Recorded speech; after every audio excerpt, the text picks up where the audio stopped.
Try this. Hello everyone, welcome to Ozpol Explained. I am David, and I am just double checking to make sure that I've actually managed to go live, because every single time I do this, I'm like, is it working? Let's find out. Okay, so, yes, that appears to be live. Let me just have the horrible experience of some audio feedback. Yep, good, okay.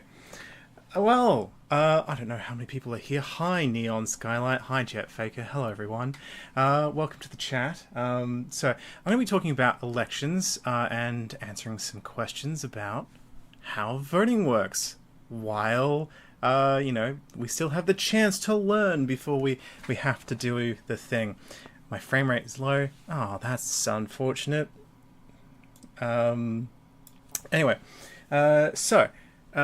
basically, now's the time to think of questions. What do you need to know? What lingering things have I yet to explain to you, or you've yet to find in the many videos that I've provided?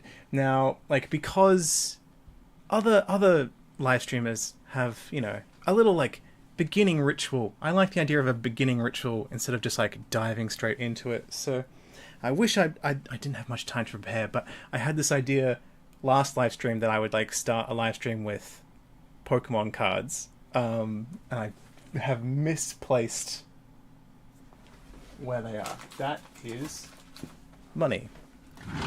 That is a drawer with retro games. So, where's my stuff? Aha.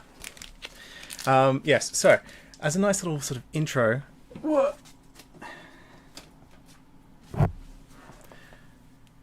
Nothing quite like being unprepared for this. First question, favorite Pokemon? Mew. Anyway, I thought it would be an interesting thing. I don't know if anyone's going to indulge me as I sort of wait for questions to come into the chat. Think of your questions now about elections and voting, and as I do that, I open, as a little treat to myself, while I fill dead air, a nice little Pokemon pack. So multiple people have already asked me favorite question, Pokemon. The answer is Mew.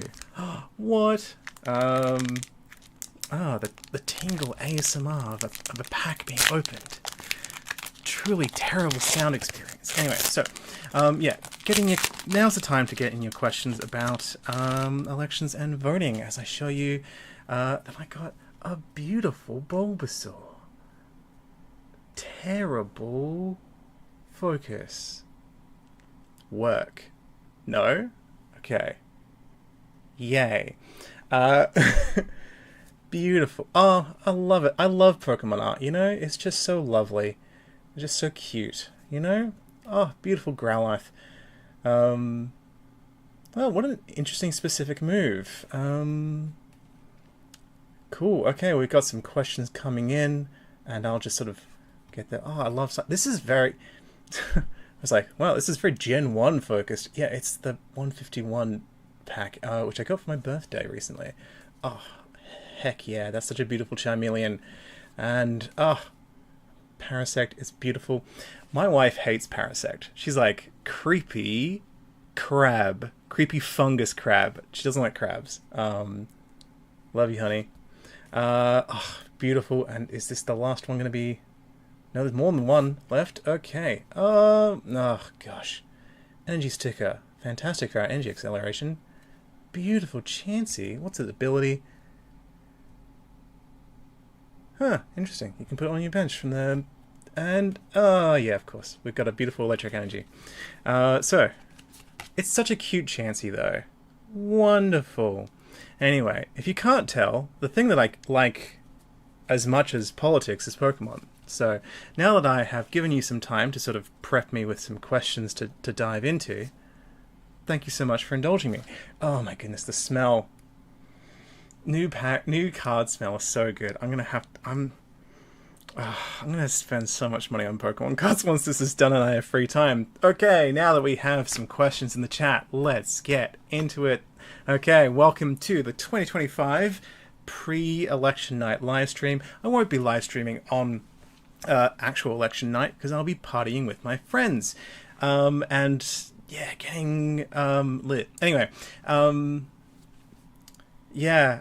Hey Jay, I was hoping that you would vote for real, but sure, at least you're ideologically consistent. Okay. A guy named Elijah, who's not Australian, wants to know why Liberals are the more conservative party. Okay, so quick history lesson, right? Pre-Federation, our economic and well, our political divide was really on economic lines of protectionist versus sort of free trade. And in the early 1890s, once members of parliament could get paid, all of a sudden the Labour movement had an in to Parliament. So that's when Labour was created. So the first few federal elections, it was protectionist, free trade, Labour. And it was a three-way split. Like, these kept being a bit of a problem. So these protectionists and free traders ultimately were more socially conservative than the Labour Party, which was at the time socialist, very like worker focused. Like, it was like, we are the Labour movement, that's our main thing. We will compromise with either the protectionists or the free trade if that gets us our goals. And so they still had sort of more. There was this shift in this uptake of sort of liberalism around Alfred Deaconism, Alfred Deakin, not Deaconism, and so they were ultimately, like, compared to Labour as a progressive force, conservative, and so that those eventually fused in like 1910, 1911. Was it earlier than that? I think it was around then. It was the fusion, and so the history of Australian politics, sort of for most of the, or if not all of the 20th century, has really been divided into Labour and non-Labour forces. So from that, eventually you get the Country Party, founded by a bunch of farmers who were more socially conservative, but very country focused, rural focused, and then that was a predecessor to the Nationals, and the Liberals were the successor of a few iterations of non-Labour parties from that initial fusion, and those initial political parties that sort of represented the more conservative, more upper class wealth elements that the pre-existing political entities that had continued on from the 19th century, and then sort of, instead of fighting each other, were basically a mixture of ideologies to sort of fuse together to fight Labour as a singular force. And that's how we ended up with the two main political groups. I don't say two parties because it's not two parties. The coalition is four parties, but that's how we got it, right? So the Liberals, there is a mixture of sort of, like, we call it like small L liberalism, and conservative ideas, and yeah, so they are. That's how we got that. Okay, gosh, and now things are rushing in. Okay, if you bring a rubber with you and rub out and correct your ballot, would that be counted? Great question. I don't know the answer, but aec.gov.au will be able to tell you. What is the silliest conspiracy theory that you've heard about the electoral system? Oh, I mean, the whole idea that it's rigged is a silly conspiracy theory because it's not. If you want to know about rigged elections, look up, I think it's 1926 or 1927 Liberia. Let me just look it up so I can give it to you now. Because, okay, Liberia, 1927. Yes, okay. 1927, most rigged election ever, is what it's known. So basically, right, there's Charles D.B. King and Thomas J.R. Faulkner. It's a presidential election, so there's these two people, right? And Charles King gets 229,000 votes versus Thomas Faulkner, who gets 8,992. Now, the thing is that there were only 19,000 registered voters. And yet somehow he managed to get over 200,000. Like, if you're clearly rigged, like, obviously corrupt, but like, if you're going to do this rigged corrupt election, can you at least make the maths real? Can you at least pretend even slightly? Because you can't get nearly 230,000 votes out of less than 20,000 voters. Did each one of them vote 12 times? So, yeah, like, some things are just stupid, and, yeah. Okay.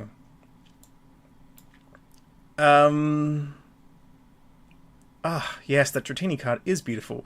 Wade3 asks, why did we introduce preferential voting? To avoid vote splitting. So it was 1918, I think it was. Labour.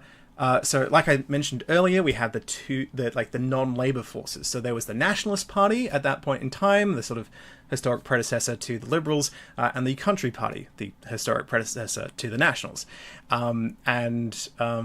Basically it was a three-way contest. And Labour's Edwin Corboy won with like 34% of the vote or something. So he clearly did not have the support of a majority. In fact, most members of the public were like choosing between two different conservative groups. And so basically preferential voting was introduced. So then like, okay, conservative groups can compete against each other, and whichever one is smaller, the preferences will flow to that one, presumably. And then, it'll accumulate, we'll get a majority one way or the other. And so Labour, at the time, hated it. Labour hated the introduction of preferential voting because they saw it as an attack on their ability to defeat a sort of opponent that was split amongst itself. And yeah, so there was a senator who broke a record for how long to speak in, I think it was the Senate or was it the House of Reps, one of those. He spoke for over 12 hours overnight. Like his speech started at something like 9-10 p.m. and he just kept talking. And you're not allowed to leave Parliament once a sitting starts. So he basically had everyone hostage. And they changed these standing orders to stop people from filibustering, basically. But it turns out now that Labour has no problem with preferential voting, and neither does the Liberals, because it's no longer just, 2-3 parties competing each other. When you have, a dozen, it actually is more beneficial to not rely on first past the post, because otherwise you get all kinds of vote splitting and it ruins everyone's day. So it was an idea to stop Labour. Now it's just actually turns out it's just a good idea that benefits parties in general, or independents in general. Okay. Gosh, where was I? Oh, no. Legends of Arceus did not turn my wife against Parasect. She hated that from the beginning. Anyway. Woo, okay.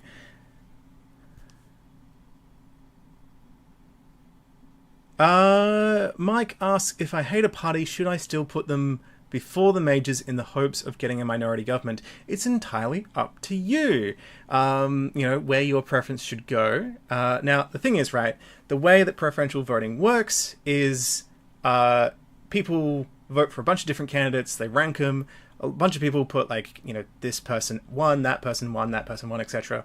And from there, they count the first preferences and then get an order. Right?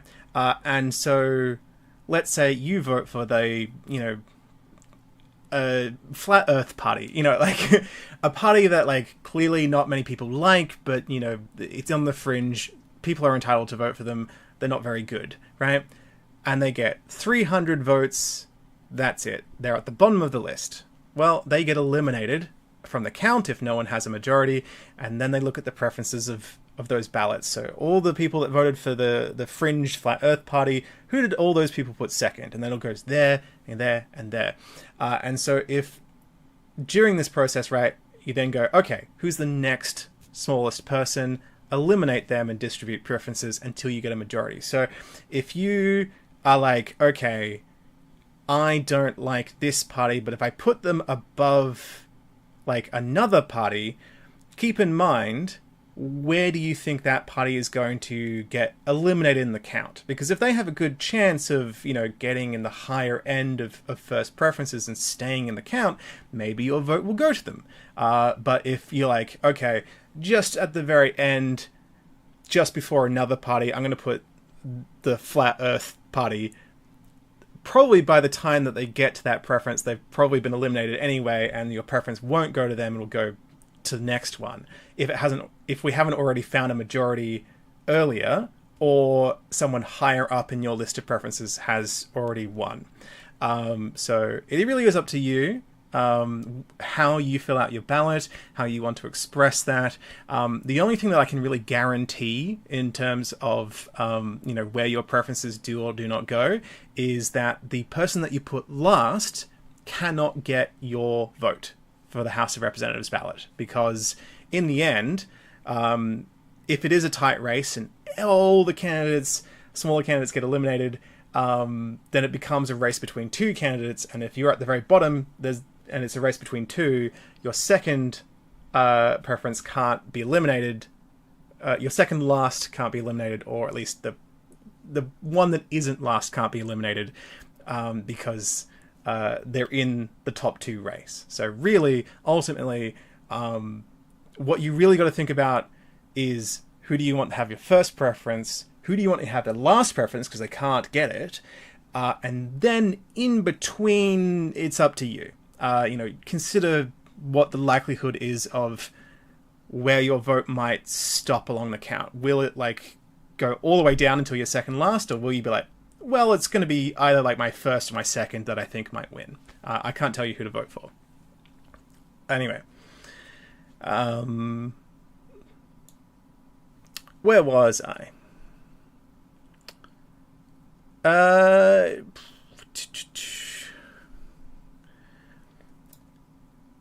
Anyway, thank you for binging all the things. What Pokemon would you assign to leaders Bant, Dutton, and Albanese? Oh, my goodness. Well, Bant obviously has to be a grass Pokemon. I don't know about the other ones. I don't know. That is such an interesting thing. I don't know.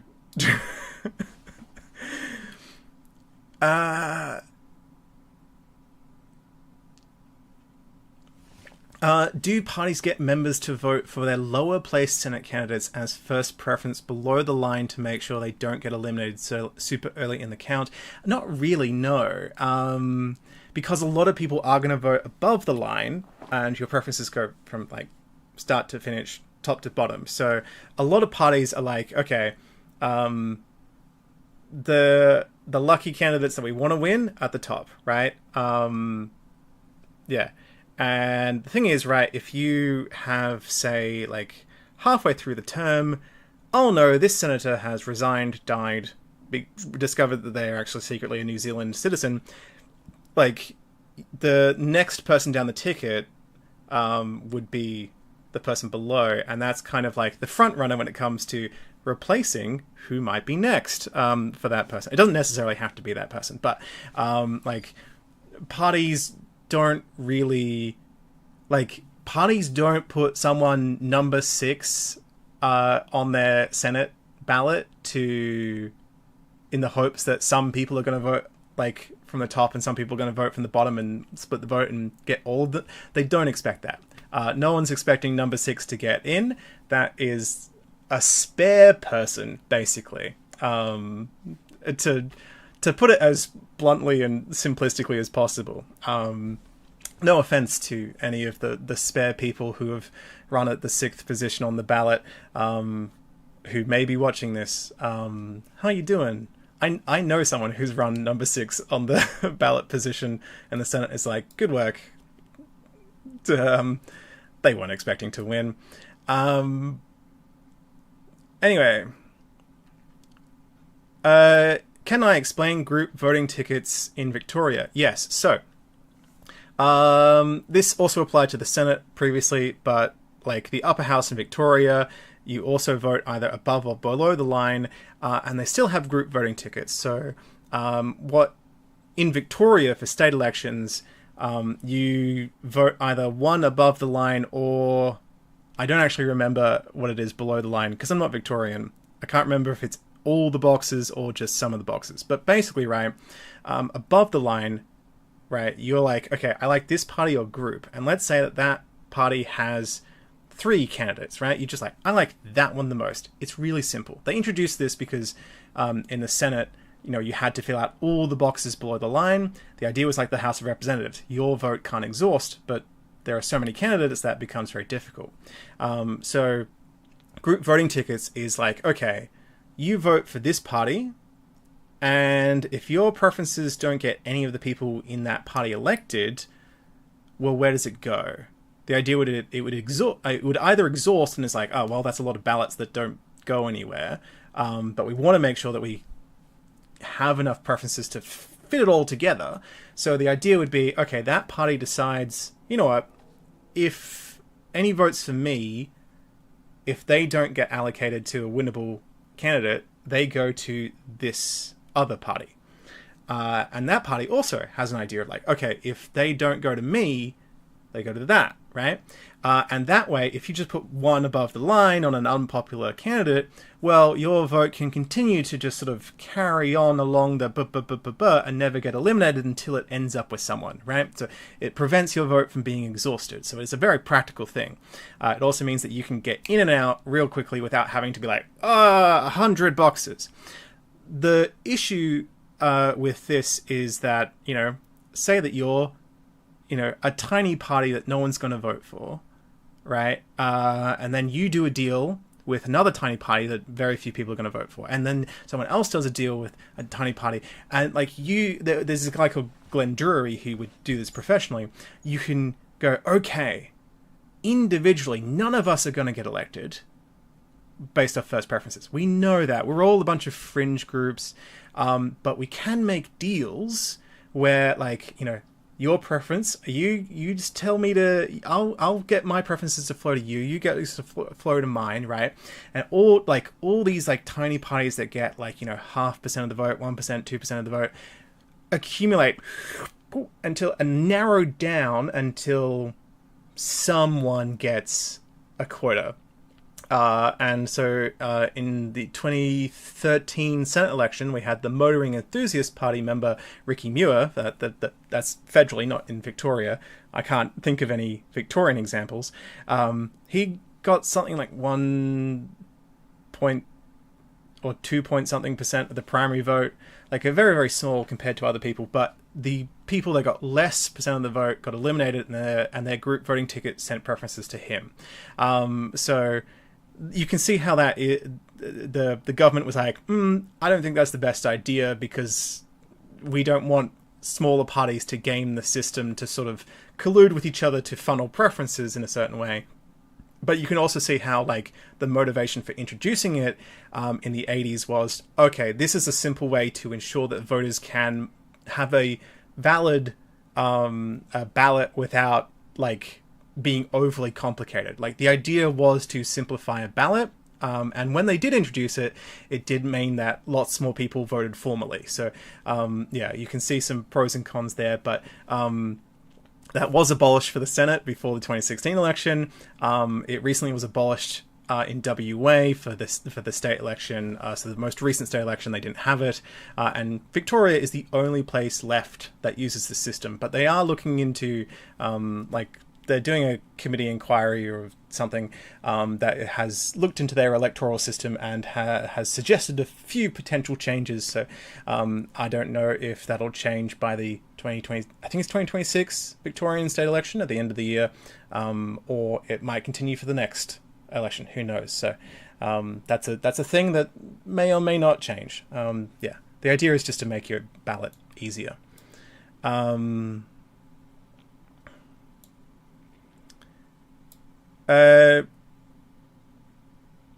Why do Labour and Liberal always take up the left and right sides? What would happen if neither won overall?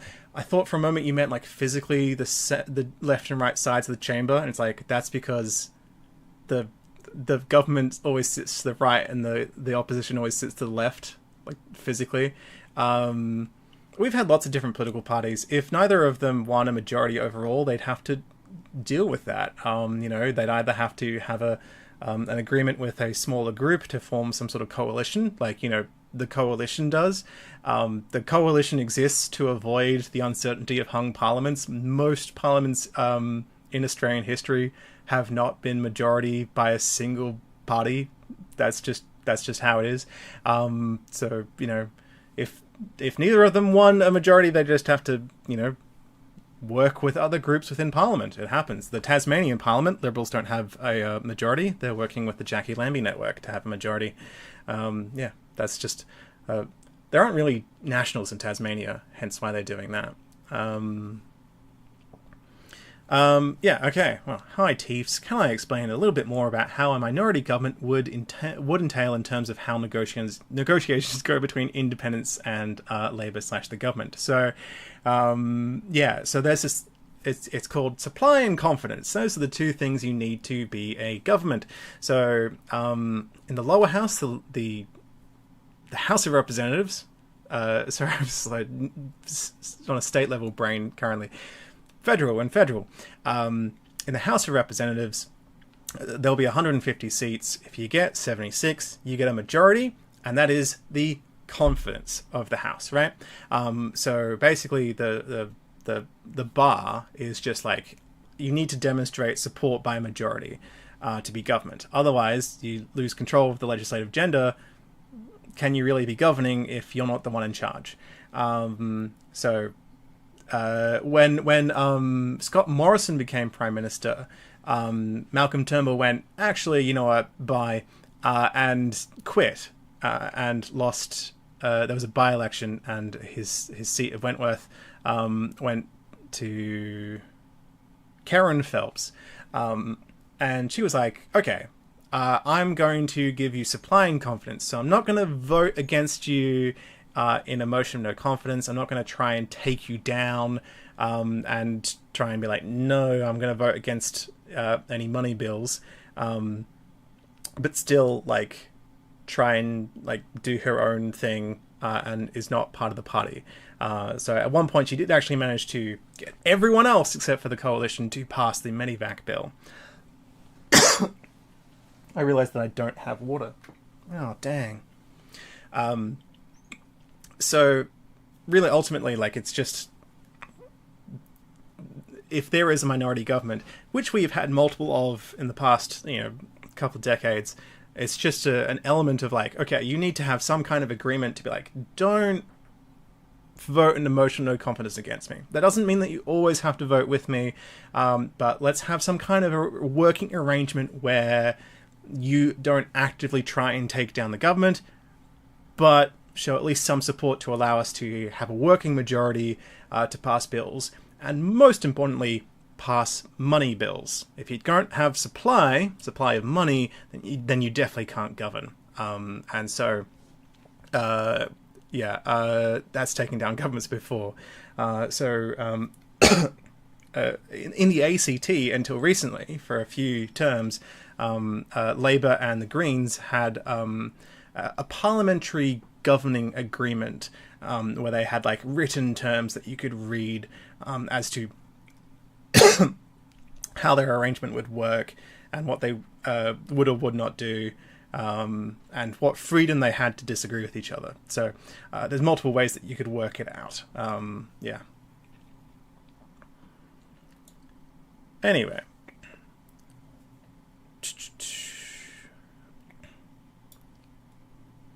The AEC is your friend.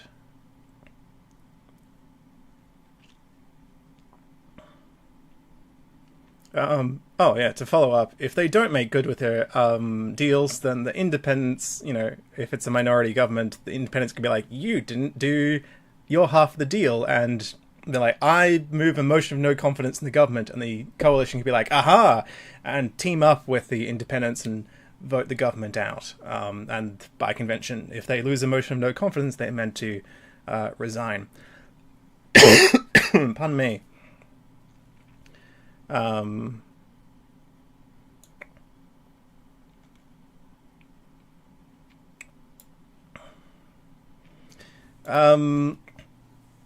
Unsure about who is running and who you can vote for, Taurus? Well, you can go to aec.gov.au to find out who your candidates are. So the 2 rounds that you mentioned. So there's the House of Representatives. You're voting to choose one member in your area. That person will be one of the 150 in the House of Representatives. If they are part of a party that forms the party or coalition that has a majority gets to be government. If they're not in the government, that's okay. They're either part of the opposition or crossbench, and their job is to scrutinise the government and hold them to account. There is then the Senate, the upper house. You will have 12 senators that represent you if you live in a state, 2 senators that represent you if you live in a territory, and so you are guaranteed to have a mixture of different political groups or ideas representing you. Pardon me, I really should have brought water in. Oh, what an idiot.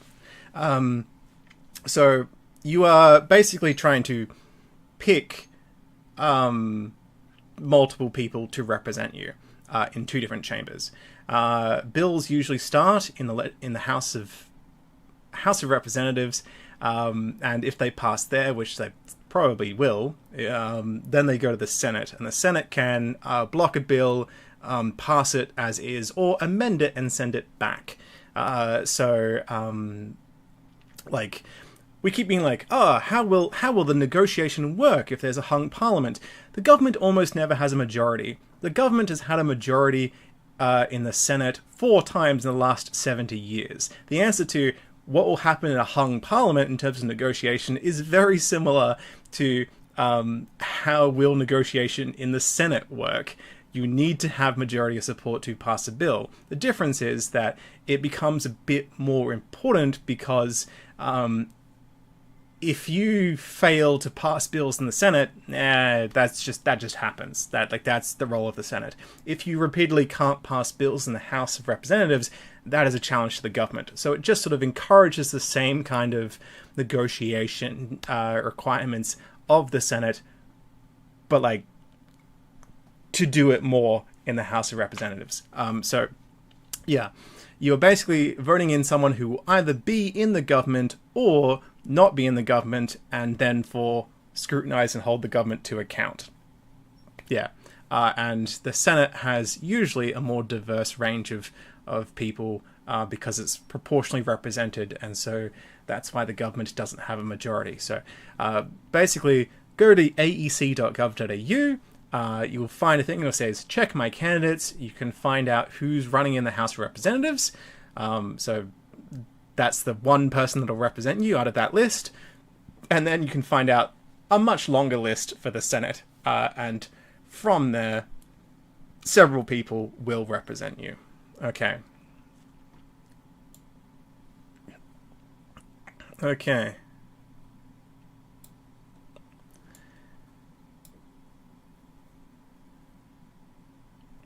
Someone's asking, what is it tactically in terms of putting your preferences? Again, put the preferences where you like. The answer to where should I put my preferences is where you'd like to put your preferences, right?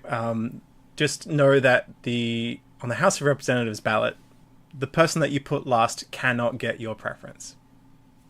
Like, that's just it. Gene Culling says, political promises do matter, and the drawback from lying is that the public can hold you to account at elections, and also in between elections. And also, if you like, hey, I was going to do this thing, and then you didn't do this thing, members of parliament can be like, cause a stink about it, and go to the media and be like, look, they said they were going to do X, Y, and Z, and they didn't, and attack you and cause problems. And it's a lot easier to get people on your side and win the next election if you have some sort of impetus to actually follow through with things. I feel like governments do actually follow through with quite a lot. Not everything does get followed through with, but yeah, if you're unhappy, vote for someone else. That is ultimately the big form of accountability, is that every single election a member of parliament has to be given the chance to continue being a member of parliament or be a member of parliament to begin with. All their power is temporary. Elections are how you hold members of parliament to account in the most ultimate sense. You can do it in other ways. You can do other political action throughout the term, but voting is the way where you're like, you either do or do not get to have any power whatsoever. So, yeah. That's why voting matters. I give cool maths/drama teacher vibes. I've never seen a cool maths teacher ever. I did have some cool drama teachers. Yeah.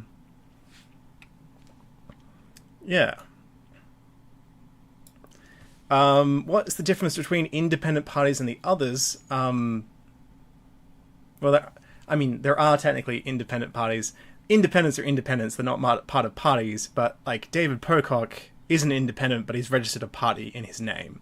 And that he did so he could appear above the line for the Senate ballot. Because if you're not part of a registered party or group, then you appear below the line. A lot of people don't vote below the line. And at the very end of your Senate ballot, there'll be the ungrouped section, which is where a bunch of independents would appear. So if you're thinking about voting for an independent, when it comes to the Senate, you might have to vote below the line to actually be able to give them a preference. So there are people like David Pocock or Bob Katter. Bob Katter is part of Katter's Australia Party.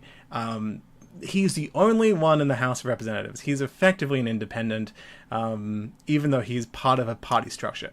I think that's a worse example because, there are other members of the Katter's Australia Party in other parliaments in Queensland.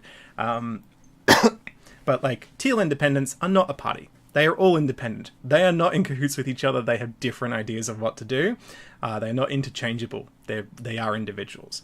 But Rebecca Sharkey, she started as a member of the Centre Alliance, but there's just no one else running. There's no one else left in the party structure, and it's just her, and she just hasn't deregistered it. So there are, in some instances, people who are effectively independents but have membership of a registered political party. And that is the difference between them and, say, other independents who just have not registered a political party but are independent.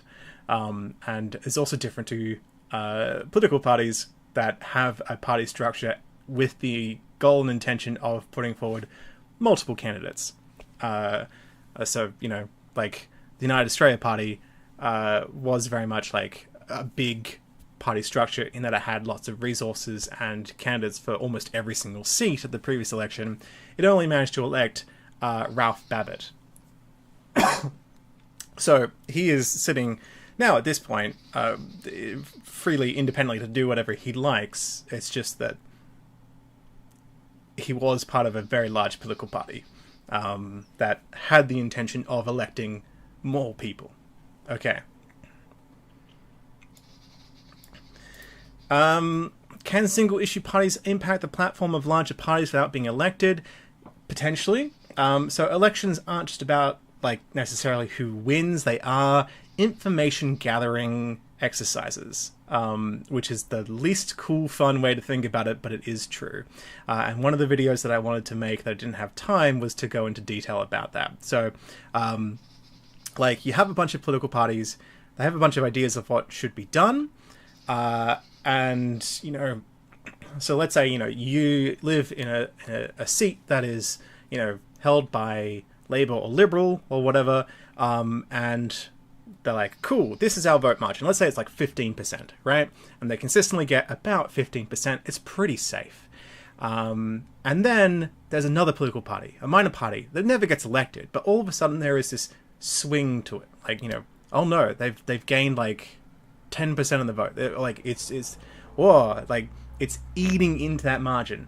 The smart thing as a member of, a larger party, even though you were like, oh, well, I got re-elected anyway, is to be like, hang on a second, why did people move away from me? Why do they move towards them? And if they're like, oh, they've got this key policy that they keep pushing, and people contact my office and like, why aren't you delivering the thing that they're promising. I want that thing. The smart thing to do is to subsume, like, be like, oh, okay, I'll take that and I'll absorb it into my policy platform. So, like, One Nation in the late 90s, Pauline Hanson just creates it, and she has this like sudden drive of trying to go after disaffected coalition voters, and is very anti-immigration.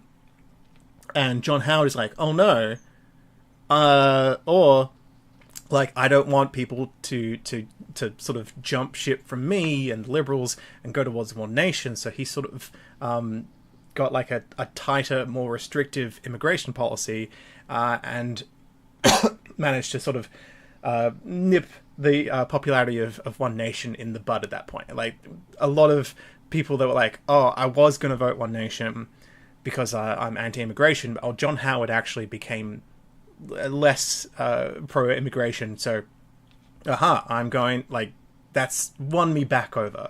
And so John Howard managed to like stop people exiting that way. So that is an example of how, you know, like, political parties want to get elected. How are they going to get elected? They have to listen to people in some form, and sometimes that involves seeing the influence of political groups and entities outside of themselves and thinking, okay, how can we adapt to absorb what people are telling us? So, yeah. Voting is not just about who gets elected. You are expressing political ideas. You're showing, you know, the electorate is demonstrating to whoever does get in power what ideas get interest. So, you know, if you're some, like, micro party that only ever, like, gets, you know, 2% of the vote tops, if that, and never get anywhere and never win and never grow, well, that's 2% of the vote, the tops that political parties that do win can go, that's clearly not popular. Whatever ideas that you're that you're pushing, we don't really need to absorb that. But you do find that at times the major parties do adjust their policies because they're like, oh no, minor parties are starting to gain traction and favour. We would very much like not to lose our seats. So that, in a way, is them listening to the electorate to avoid losing seats in the future. So, yeah, vote for who you want, and then who gets elected will understand what you expect from them better as a result. Gosh. Why is the LNP coalition not referred to as a minority government? Because because there is already that agreement that they will govern as a majority together. If they had to renegotiate the coalition every single time, if it was uncertain every single time, then people would start calling it a minority government potentially, but it's not.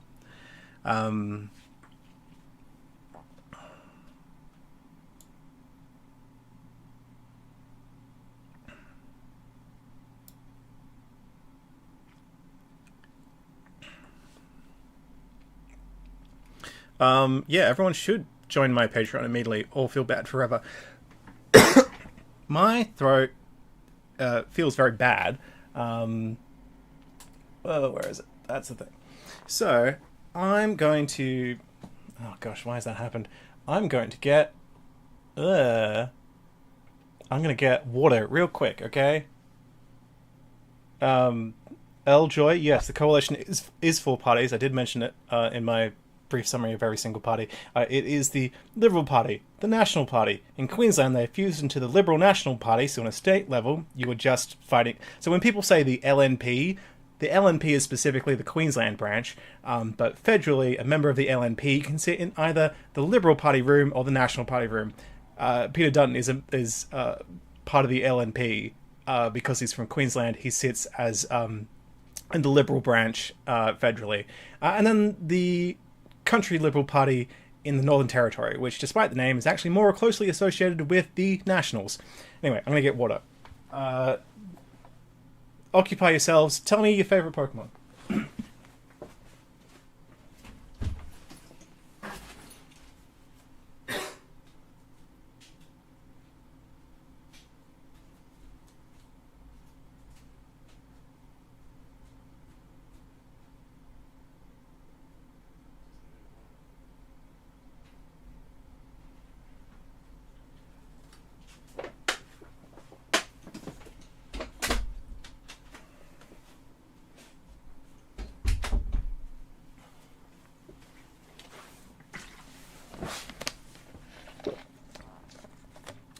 Okay. And I'm back. Ooh. Could proportional voting improve the House of Reps? Would it eliminate pork barreling or marginal seats? Good question. I don't know how it would motivate that. I also don't know if it would require a referendum. Huh. You know what? Let's have a quick look at the Constitution, which I have bookmarked, obviously.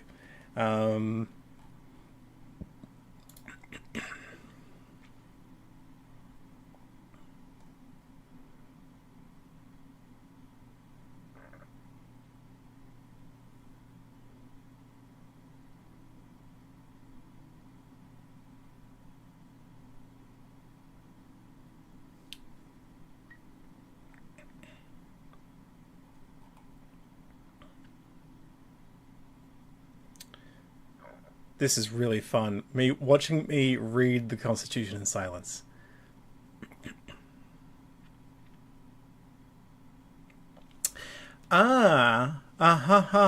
Okay. Section 29. Electoral divisions. Until the Parliament of the Commonwealth otherwise provides, my favourite phrase in the Constitution, the Parliament of any state may make laws for determining the divisions in each state for which members of the House of Representatives may be chosen and the number of members to be chosen for each division. Okay, so that sounds like, to me, like the state can create a proportional multi-member House of Representatives electorate without a referendum. Don't quote me on that, because I'm not a constitutional expert. But that does sound like maybe it's possible. Maybe it's not. Maybe I have misinterpreted what that means. The Constitution's not as straightforward as you think. I would recommend asking Professor Anne Toomey for Constitutional Clarion on YouTube to do a video explaining the possibility of that. I have done Vote Compass and Build a Ballot. I think they're very useful. I think ABC Vote Compass is... I wish they would combine the data, because I feel like ABC Vote Compass has better questions for determining your political standpoints, whereas Build a Ballot provides you a better comparison in terms of relative to multiple parties. So ABC Vote Compass is this is how well you align with Greens, Labour, Liberals, or One Nation, and gives you a good sort of are you more right wing, left wing? Are you more centre? It's a good idea to understand where you are ideologically, and it gives you a good idea of how well you relate to the policies of those four groups. But Build a Ballot, I feel like it needs more details to it. Questions. It needs more questions. It is a good way to very quick and simple be okay, I roughly align with this and this, and it does give you a better. It does be okay, insert your postal, your whatever it is, PO. But what's the number? Your postal number. Postcode. Anyway, and then actually gives you that comparison of okay, this party, all these parties are running your House of Representatives. So I feel if we could combine the level of detail and nuance of the ABC Vote Compass with that comparison to all the different parties in your area element of Build a Ballot, we would have such a good system. If we can combine the two. Anyway. But yeah, as a starter tool, I think both of them are good. As sort of I don't expect people to do as much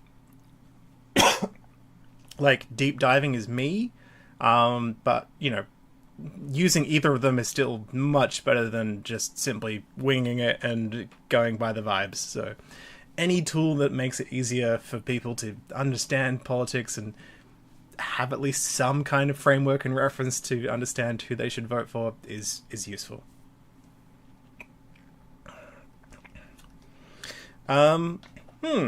Okay.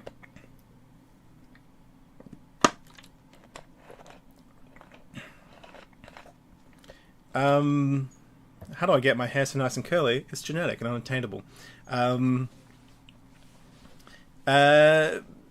The reason why the Senate is set up the way it is to provide equal representation for the states, because when it came to federation, Charles Kingston had this great idea of like, what about referendums? And that was like a new thing. Very like was it Switzerland that did it like a couple of decades earlier? They're like, what if we ask the public directly on things? And so Charles Kingston was like, what if, like, because this is the constitution that the people will be governed by, what if we ask them for their approval? What if we put in it, like, the mechanism to change it is via approval by the public? Other countries, it's way easier to change the constitution. It does not require a public vote. We have one of the hardest constitutions in the world to change. But the sort of idea was, okay, well, once you have that barrier of we need the public to agree, you also have the barrier of we can't do this unless all the states agree. And, well, Tasmania is like, well, if you just have a parliament based off population, we're going to be ignored forever. Like, what's the point of joining this federation if, like, we have no power, if we have no say, if we're never really that important? So the Senate is created to have equal representation of each state, regardless of population, to ensure that it wasn't just centralizing power in Sydney and centralizing power thanks to New South Wales having more people. So Sydney, New South Wales and Victoria and Queensland still dominate the House of Representatives because they have more people, and that makes sense. But the Senate is the state's chamber to sort of equalize that out, and that may have also been influenced by the U.S. Constitution, where they also have, like, I think it's 2 senators for each state, like equal amount of senators. Like, pardon me. Some of our constitution was inspired by the US, but better. We improved it. The US is not as good as us.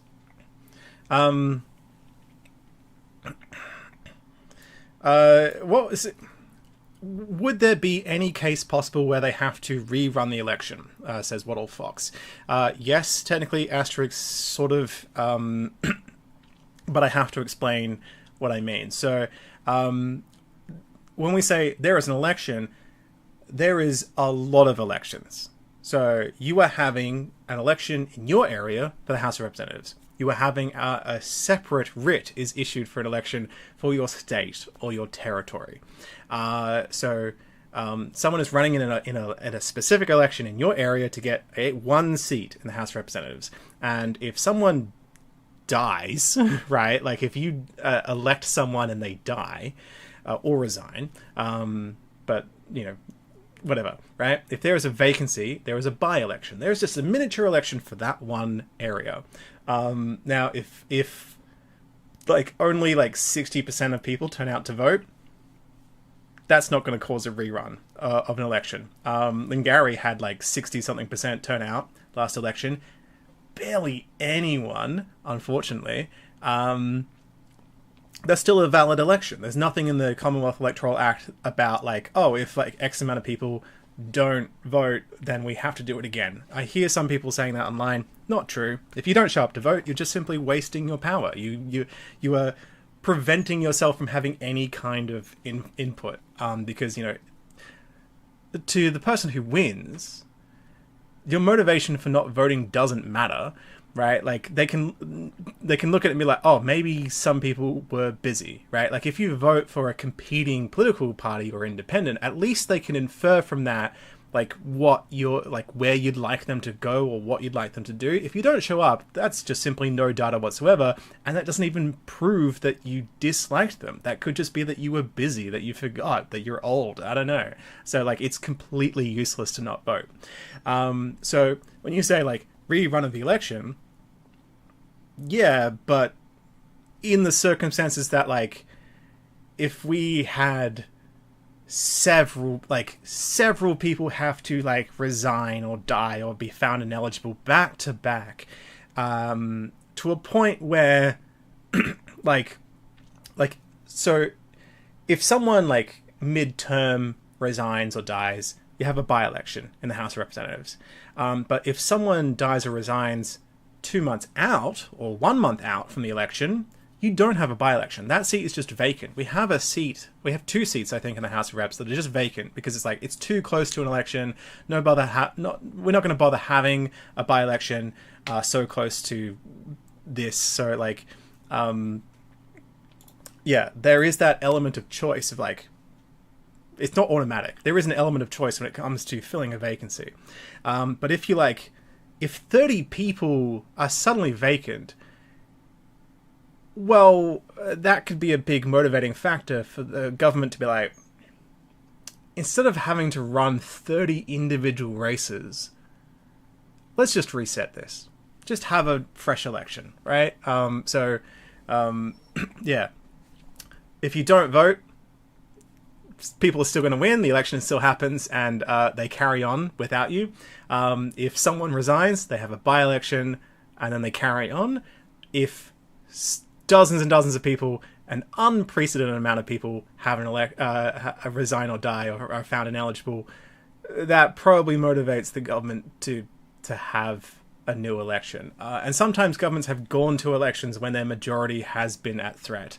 Like, you know, if they have 1 or 2 seats and it's like, oh no, if we have this vacancy and it might go wrong, what if, instead of, like, you know, betting the future of our government on the results of this 1 seat, what if we just, like, redo it and maybe we can gain seats elsewhere? Like, we'll lose this 1, but instead of that taking us down, if we, like, have a full general election, we can maybe pick up a seat or 2 over there, and that'll, like, fix the fact that we nearly lost our majority. So I think that's happened a couple of times on a state level.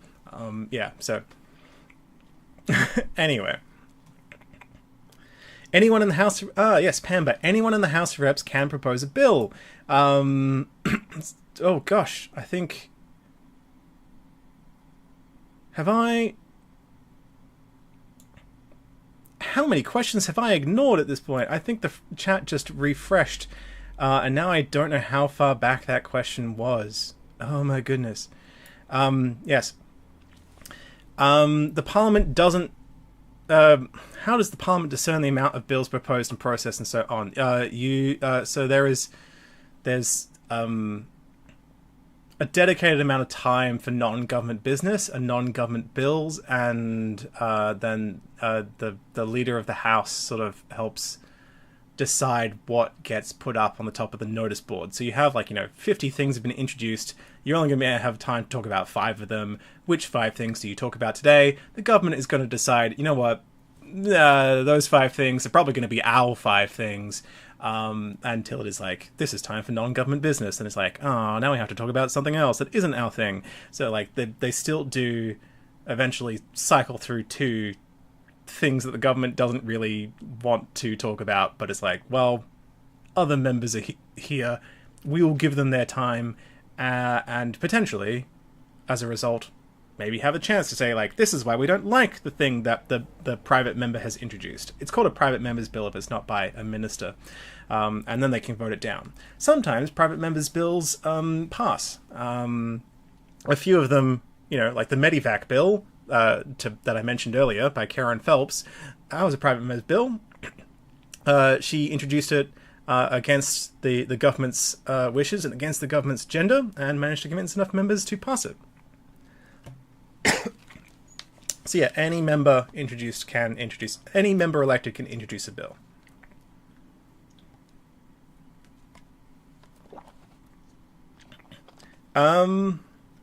Where did the inspiration to describe me and my guest for accessibility come from? I have a friend who's very much into, like, accessibility in the arts, and I don't know if she's still an accessibility consultant, but I was like, how do I make this better? How do I make this as accessible as possible? Not just subtitles, but, like, what do I do? That's also why I don't have music. She was like, okay, for auditory processing, don't have music in the background. Make it as like easy as possible to discern the sounds. So some people have been like, it would be more interesting if you had music in the background. I'm like, I mean, yes, but one, more work. Two, my friend and accessibility consultant told me not to. So, yeah.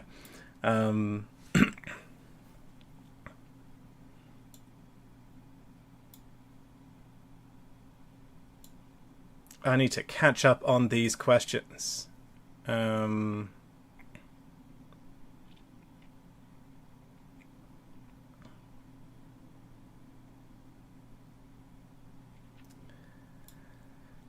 Okay. Is it better to vote above or below the line? It's up to you. Above the line, you're like, that party, yep, that party, yep, that party, yep. Below the line, you're like, that individual candidate, that person, da da da da da. Like, there's the difference between them is how much effort you want to put into personalizing your preferences. So, like, can you think, if you vote above the line, right, can you think of 6 political parties that you like in order to start to fit? I mean, you can do more. You do the whole thing, right? Like, the more preferences you put, the longer your vote can be used before it is exhausted. Because if, none of the people that you vote for get a quota, your ballot can't be used. So putting 6 above the line, right, like a party will put forward, probably 2, 3, maybe sometimes 4. Like, you can get over 30 preferences for candidates pretty easily by voting 6 above the line. But you might be like, actually, I don't like a lot of these people. And if you vote 12 below the line, it's more numbers, but it's actually less preferences. So you can be more direct. But then also, because you have less preferences, you do then run the risk of, oh no, what if my ballot exhausts if you don't vote for candidates that aren't super popular? So that's why you can go below the line and vote 15, 20, 25, 30. Again, it really is just up to you as to like how you want to express your preferences. So like if you vote below the line, and there are like 3 political parties that put forward 4 candidates, that's 12 preferences right there. Whereas above the line with a minimum of 6, you're like, well, I like 3 political parties and I don't like these other ones, but I have to put, yeah. Or maybe you're like, actually, I do like these 6 political parties. Or maybe you're like, it is, again, up to you. Again, it really is how you want to express your preferences.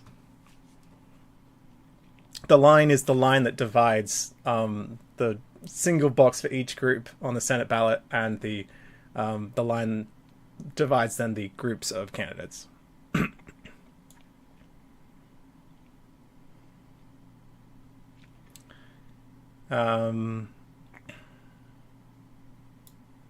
What's the best election party snack? Democracy sausages. I have a democracy sausage all the time. And at the state election, I was so happy they had veggie sausages. Instead, because I'm a vegetarian, I preemptively buy my own veggie sausages because I'm like, what if they're not there? But the bake sale person was like, oh no, I accidentally burnt it. So I think she gave me 2. And I was like, yes.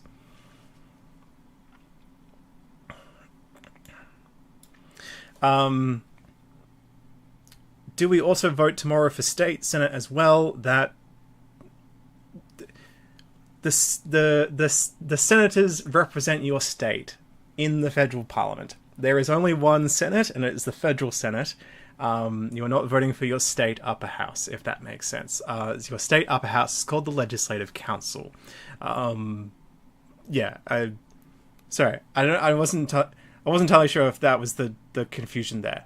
Yes, so people tend to think of like the US, their state legislatures, they have like their state version of the House of Representatives and their state version of the Senate, and then they have Congress, their federal Senate and federal House of Representatives.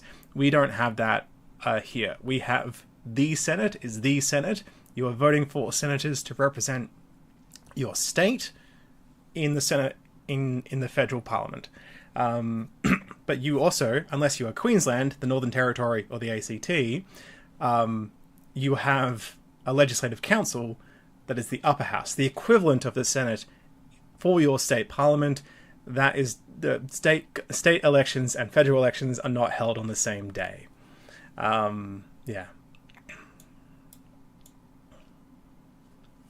You like horse Pokemons, like Mud, Mudbray.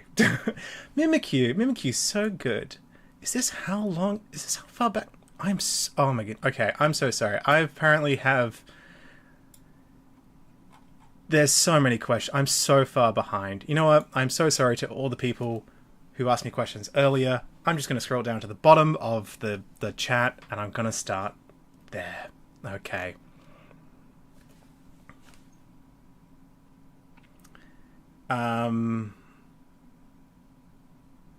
Who's Croatian? Not me. But I'm not going to butcher the 7 words I know in Croatian. Anyway, I used to. Now that I've started the story, I can't stop it. I used to film Croatian funerals. It wasn't specifically Croatian funerals. I used to film funerals, and one of the companies that I worked with is founded by a Croatian immigrant family, and so a lot of the business I had filming funerals was specifically Croatian funerals. It wasn't that I was like, oh, if you're Croatian, I'll film your death. It's just that was the majority of the clients when I was doing that at a certain point for a certain business, and so like I learned a little bit of Croatian via osmosis of like, this means pray with us. And I can't remember anymore, but I remember like sit and stand because it was at a church, and so we're just like, this is the time to stand, this is the time to sit, we're moving on. So, anyway, that is such a tangent. I get a lot of my shirts from my wife, and my wife gets them from Dangerfield.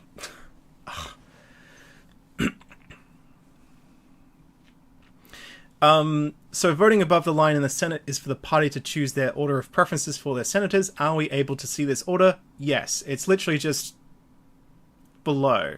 Like, I was going to make a PowerPoint, but I didn't have time. So if you have the power of typing and writing.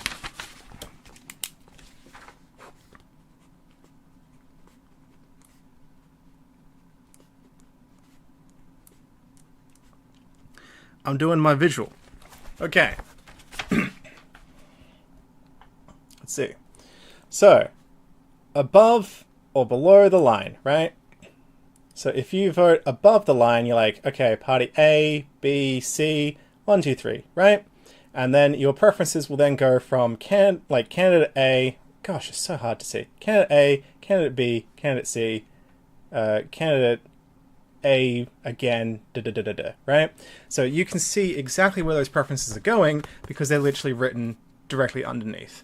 And if you want, you can be like, okay, cool. Well, I like this party. I like who they're going to put forward. I just want to sort of support them. I can put my preference here, and then it'll just go to them, or like all of them. But what if you're like, actually, I like some of these people, but this person is a real stinker. He didn't say hello to me at the shops the other day. If you vote below the line, you can be like, 1, 2, skip this guy, 3, 4, 5, etc. Like that's it. So the preferences are obvious because that you can see them literally right there. That's how you know. No, I don't take acid. I get given it for free. No, that's Love Actually reference. If the coalition wins but Dutton loses Dixon, they have to pick a member from their elected members to lead them, and that person becomes the Prime Minister. So you're not voting directly on the Prime Minister. The Prime Minister is a parliamentary role, and it's up to us in our own individual 150 different races for the House of Representatives to pick someone to represent us, and from there, then they get to form the government. So, yeah, Dutton is not guaranteed his seat, but neither is anyone else, including Anthony Albanese. So, yeah, it's just that if the coalition wins and Peter Dutton also wins on an individual level, we know that they are going to be like, aha, we won with him as our leader. He gets to be appointed prime minister. So he still has to win first. But then again, so does everyone else.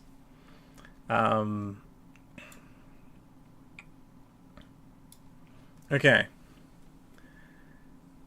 How long have I've been doing this for? 1 hour and 10 minutes. Amazing.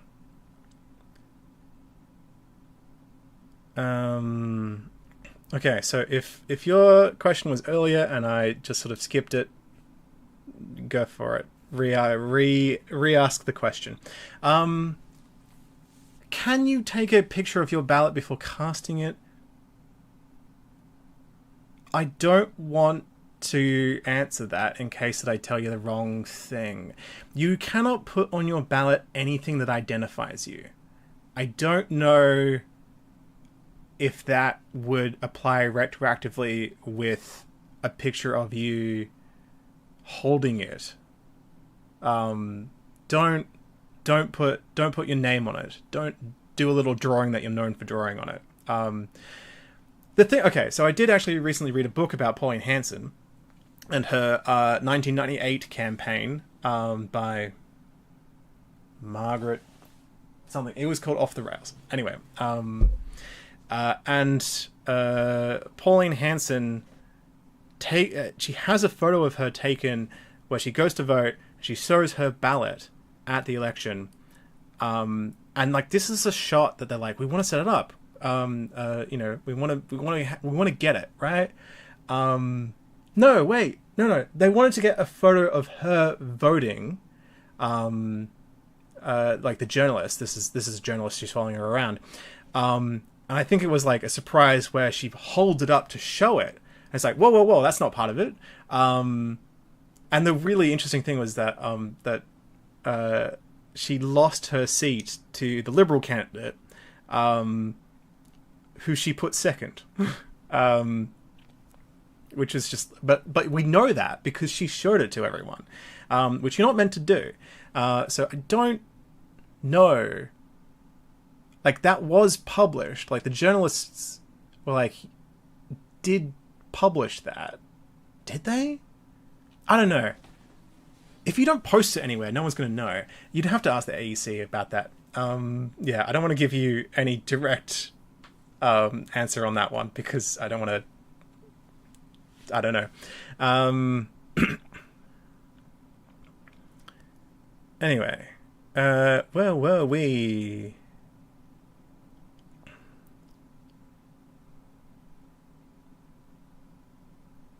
I'm not going to predict. I'm not going to do predictions as to who is going to be the next coalition leader because I don't know. There's always so many things to consider with that, and as someone who's not part of the coalition, I have no say. I'm not a member of any political party. Yeah, I don't think you're even allowed to take photos in the polling booth.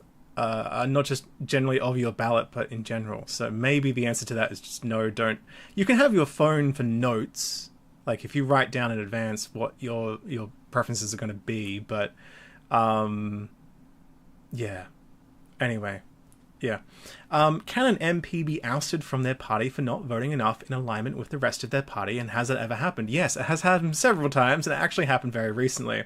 Different political parties are more strict with it. Like Labour is really strict. They don't like dissent. It's been like part of their like party platform since like the 1890s.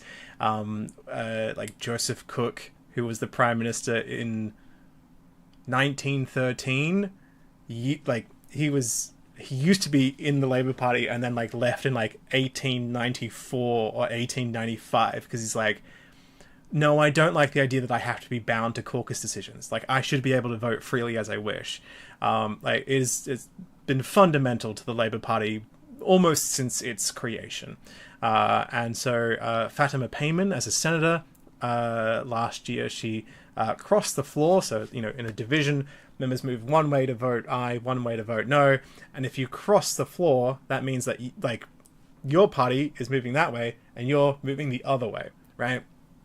She crossed the floor on a motion about recognizing Palestinian statehood, and that led to a big controversy in the Labour Party, and she was, I can't remember if she was ousted or if she resigned, but it was either way, the outcome was that she was going to leave. So that happens very rarely. The dissent usually happens in the party room, and members tend to, just sort of go with it because, that's part of the party structure. The coalition is less strict about that. They Barnaby Joyce crossed the floor like 17 times. Barnaby Joyce is a very vocal and an opinionated individual who is like, look, this is what I'm doing it. And the Liberal Party / National Party and the coalition doesn't like it when you do that. He did risk his political career by doing that so much, but he managed to win the respect of enough people to keep him in the coalition and eventually become Deputy Prime Minister. So it's not a foregone conclusion that disagreeing publicly with your political party is going to get you ousted. It can, though. It can for the Liberals, the Nationals, Labour. It can for any party. Yeah. Oh gosh, I think it's just refreshed.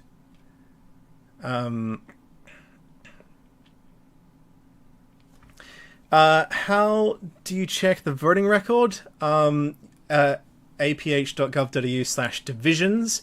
Now, the thing is, divisions are only if there is a division. If a party, if it's like a vote by voice, is like aye, no, and just everyone says aye, they just sort of move on.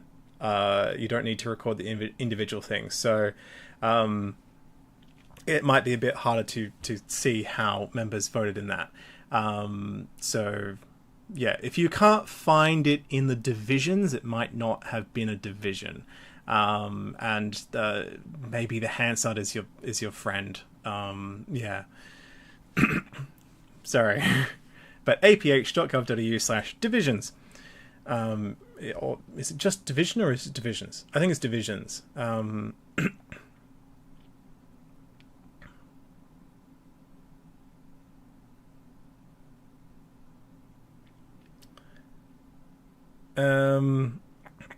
Is it illegal to sell your vote? Yeah.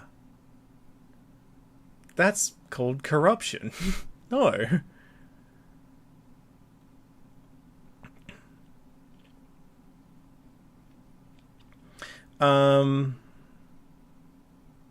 If Dutton loses his seat but the coalition wins the election, does the Nationals leader become the PM? Not necessarily, no. The Prime Minister continues being the Prime Minister until the Prime Minister isn't Prime Minister. So if the government also is currently in caretaker mode, so they can't make any big decisions. They can't really do much at this point in time until it is resolved who gets to be the government after the election. So there's whole guidelines about it. You can look it up. But basically, right, let's say the coalition wins, but Peter Dutton loses his seat. If that's very rare to happen, but that's never actually happened in Australia. So if this incredibly rare hypothetical situation does happen, Anthony Albanese is still the Prime Minister. Temporarily. He continues to be Prime Minister, but he's in caretaker mode, so he can't really make any decisions, but he is the Prime Minister until the coalition is like, oh, don't worry, we've picked someone, we had an emergency meeting, here's who we want to replace us as leader. And then the Prime Minister, who is at that still point Anthony Albanese, goes to the Governor General, returns his commission and goes, okay, now that there is a replacement for me, there you go. They can choose for it to be the Nationals leader. That's how oh gosh, who was it? There's been a couple of it wasn't the National, they called them the Country Party back then, but there were a couple of prime ministers who were the leaders of the junior member of the coalition. So there's the Liberals and the Nationals, and before then it was Nationalist, Country. We've had a couple of Country Party leaders as Prime Minister. Was it Earl Page? Yeah, like, it doesn't have to be the leader of the larger one. It doesn't have to be the leader of the Liberals, but that is still a decision of the coalition. So they could be like, oh no, we've lost our leader. You know what? The Nationals already have a leader. Let's go with them. And they can just sort of choose that person. Because overall, that person has a support of a majority of the House. It doesn't matter that they're a smaller political party. You know, if the majority of the House has agreed, yeah, that person can be Prime Minister, no worries. So, you know, it is yeah. It could be the Nationals as the Prime Minister. You know, whoever the leader of that is David Littleproud. It could just be like, yeah, you get to be PM instead of Deputy PM. But again, that would be a choice for them. And yeah, who knows what they would do in this hypothetical scenario that is also incredibly unlikely to happen. So, yeah. Someone says that they miss the Australian Democrats. You know, the Australian Democrats are still around, right? They still exist.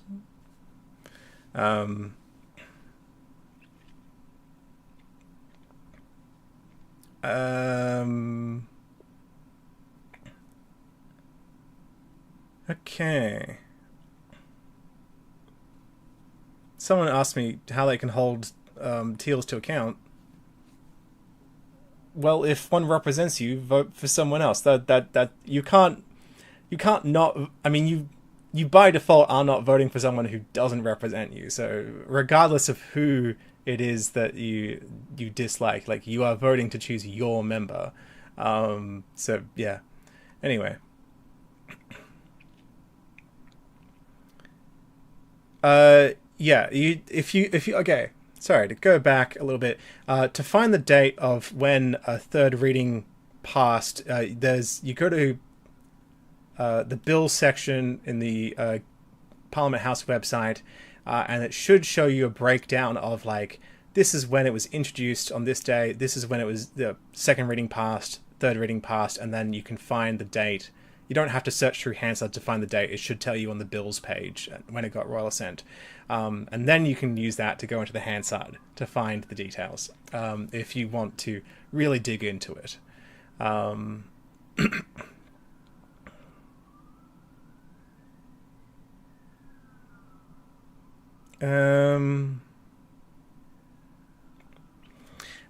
David Big, in the caretaker situation, what if Albo and Dutton both lost their seats? Would Albo still be caretaker Prime Minister? Yes. Surprisingly, yes. He can only be Prime Minister temporarily, like, genuinely. Like, it is a thing that's like, yeah, that is, yeah. But you'd still have an outcome very quickly where, you know, one side or the other has some kind of indication that they might be the leader. Or, I mean, I guess, unless it's like, this might be a hung parliament and both the leaders have lost their seats. That would be unbelievably rare. It is hypothetically possible. And it really would be like, okay, the Prime Minister is Anthony Albanese in caretaker mode, but he literally cannot do anything at this point because he is an outgoing member and sort of just has to understand that that is the limitation. And so, hypothetically, he would still be Prime Minister, but he wouldn't be doing anything. He would just be like, I'm just here to... Because the spot just doesn't stay vacant. But he'd still have to resolve it soon. Otherwise, he's not allowed... Like, constitutionally, he cannot continue to be Prime Minister for an extended period of time. Anyway.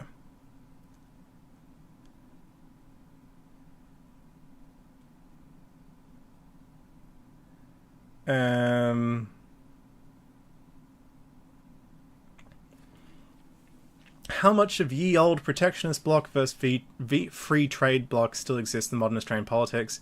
For ages, the protectionists won, basically. So Australia used to... a lot of world economies got rid of tariffs, or at least reduced tariffs a lot, like World War II, post-World War II. Australia, as like an island nation, really kept their tariffs unusually long compared to a lot of the rest of the world, or at least a lot of the larger countries. So under like Gough Whitlam was when it really changed. So like we used to manufacture TVs, but Australian manufacturing for like electronics, well, that is way more expensive than say like Japanese manufacture of electronics. And so Japanese TVs, to be competitive, so for Australian goods to be competitive, Japanese TVs were marked up like 180 something percent, like nearly triple, right? So Gough Whitlam was like, well, no one really has color television because these things cost so much money.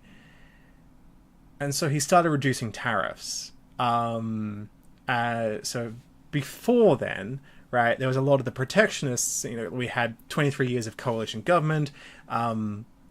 Like the protectionist, I think Labor has historically been more willing to, I think because the free trade under George Reed renamed it to anti-socialist, so they were more adamantly against Labor, and in the early days Labor was more likely to team up with protectionists to like protect local manufacturing. So for the first like 70 years of Australian politics, federal politics, the protectionists were the dominant ideology in terms of like economic policy, in terms of international trade. And then with Gough Whitlam signified the beginning of that transition away to less and less tariffs and more towards free trade, which like the coalition under like Turnbull and Abbott and whatnot did actually do a lot of free trade deals. Under the last Trump administration, Joe Hockey as ambassador was really trying to work hard to secure some free trade and prevent like his initial foray into tariffs. So in terms of like how much of the old protectionist bloc free trade still exists, it's basically we've moved on to free trade mostly. Like some tariffs exist here and there, but for the first 70 years, regardless of who was in government, you were going to get a protectionist mindset overall. But there was disagreement about it earlier than Whitlam. Like under Billy McMahon, he had a big disagreement with like John Gorton and whatnot. Like because like the Country Party was very protectionist. They're like, we want to have tariffs so that like primary producers, like our agricultural sector, can be protected against cheaper foreign food and whatnot. Sort of like, and also like tools, etc. And like manufacturing in country areas, whereas like McMahon was like, free trade would like open up a few more things though. So even within the coalition, eventually there was disagreement over sort of free trade versus protectionist things. So but free trade for us has mostly won. The US, on the other hand, has different ideas. Okay.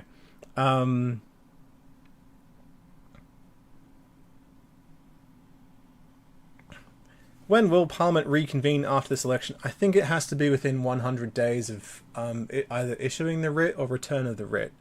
It'll be a couple months. Tops. Senators, I think Senate terms tick over...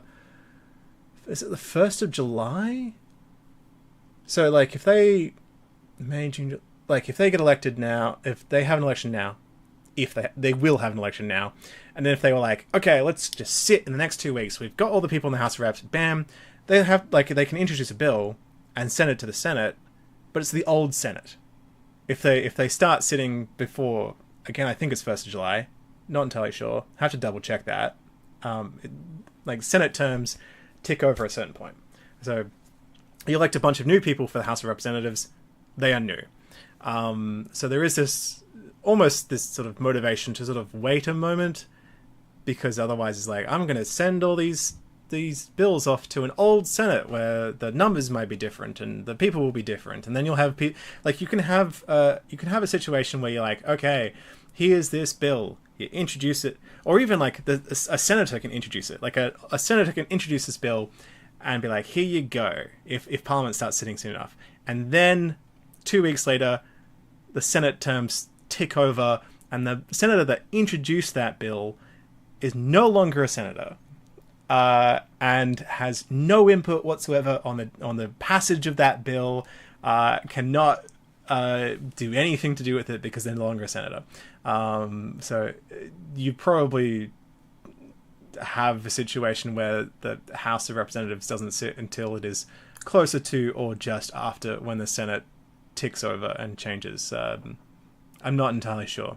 They will decide when they sit after the election is done, but there is a time limit where they have to do it within, like legally they have to convene the parliament within a certain point in time. It's just within that certain point they have a little bit of leeway. Goody. Yay, Ben's here. Ben Chesterman, fantastic gentleman who always loves to comment so many things, and rewatched my first video. It feels like a dozen times at this point, if not more, to comment the same sort of things. And just, he's a very opinionated man. But I like the fact that, Ben, you're still here and you're still commenting lots of things for the engagement. Like silly things like Trump is a socialist. Not to like, not to argue with you over your personal beliefs. Feel free to believe whatever you want, but like, ha ha ha, what a thing to think that Trump is a socialist. Yeah, why not? Sure. He believes in absolutely nothing that socialists do. Oh, yes, that's right. Ben thinks that any taxes that exist is socialist instead of, part of the function of the state. Yeah.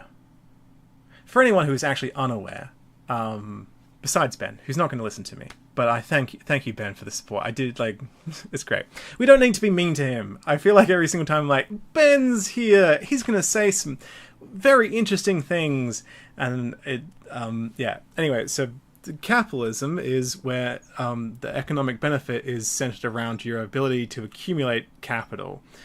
This is different to feudalism, where the economic system is centered around you as a tenant, or a peasant or serf, working land for a landlord who is part of the sort of feudal, not elite, but like all land belongs to the king. The king grants land to the gentry, the knights, the barons, etc., and they make their money by having serfs, peasants, etc. on the land, work the land, and give them money or bounty or whatnot.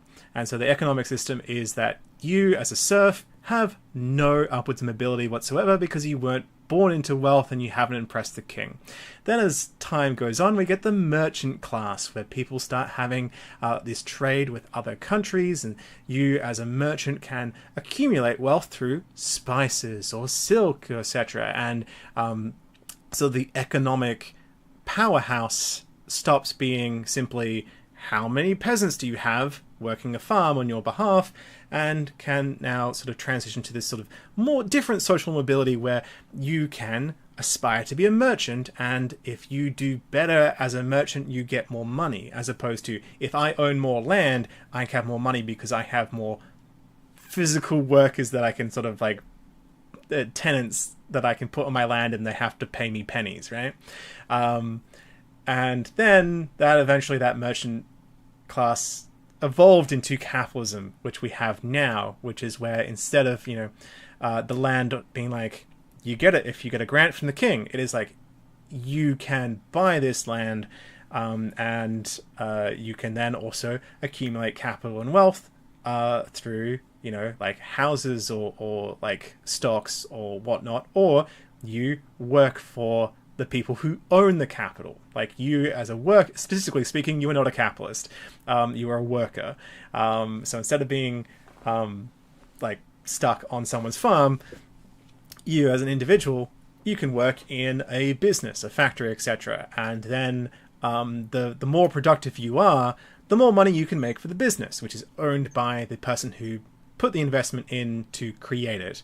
That is the capitalist. They own the capital. Like, to put it into a situation where you produce something, right? You know, if you own the warehouse that makes the, I don't know, snow globes or whatever, then you are the capitalist because you own the thing, right? The worker doesn't own the thing. The worker is still part of the economic system and gets a wage, which is different to feudalism a little bit.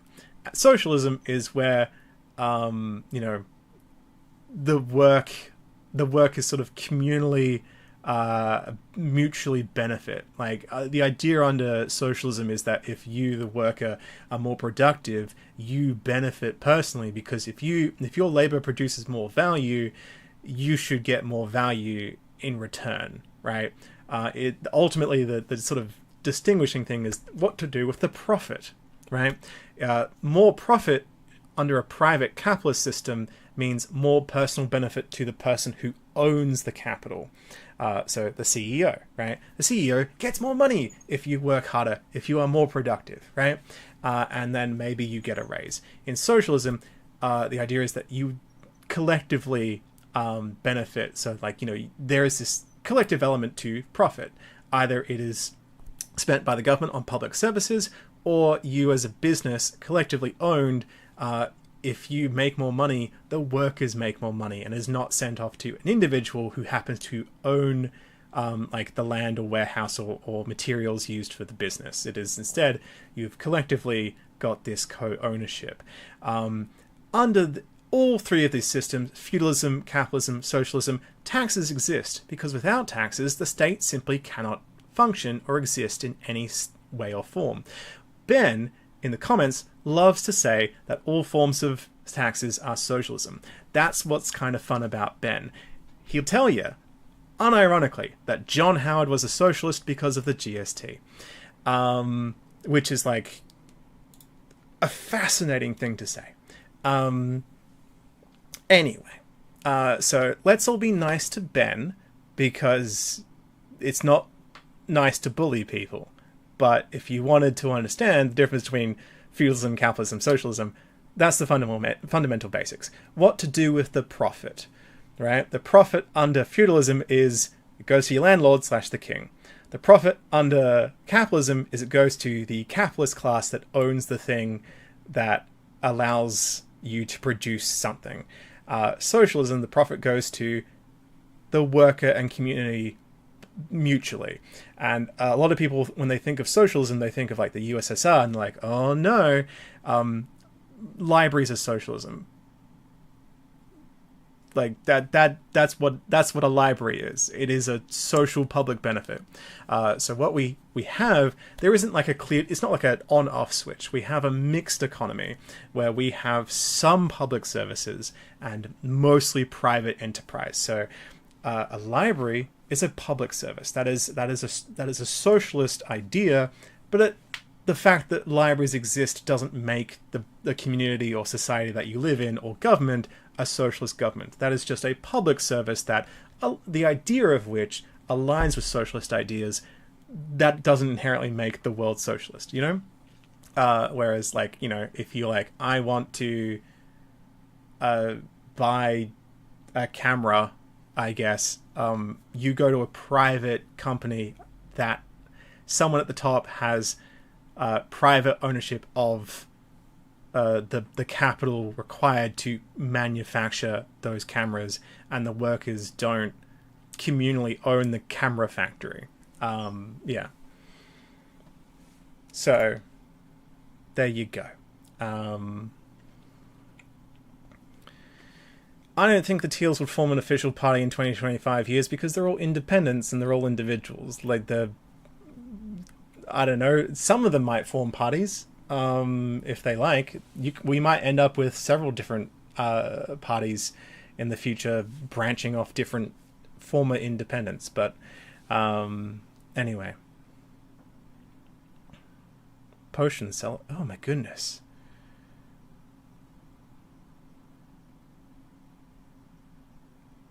Anyway, someone said, make Europe, bring back feudalism. Look up, oh gosh, it's one of the Crown Islands. Is it Guernsey? Oh, there was like an island in the Crown Islands, that Crown Isles? British Isles? No, not the British Isles. There's a Crown dependency like near Guernsey and Jersey. Or maybe it might have been one of them that still actually technically operated under a feudal system until like the into the 21st century, like the 2000s. Um,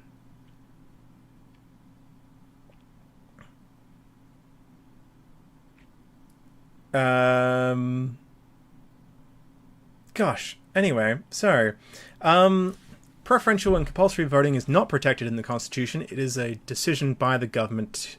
They could change both of those things because we didn't have preferential voting until like 1918, 1919. We didn't have compulsory voting until 1924. Both of those are just optional elements of our legislative system. The Constitution doesn't even guarantee you the right to vote. The qualifications of who gets to vote are decided by Parliament, and for a while it was very few people. So, yeah. Anyway, thankfully though, the franchise has greatly increased since. Anyway.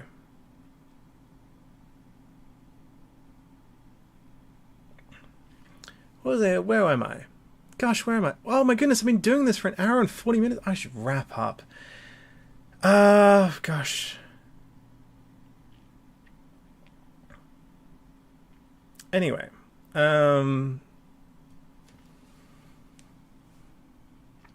There is a lot of things in the comment section, and I feel like some people are turning on Ben instead of asking me questions. We can leave Ben alone. I know that he doesn't know what like socialism is, even though I keep trying to explain it to him, but like, let him be. You know, if I was going to argue with every single person on the internet, I would never sleep, okay?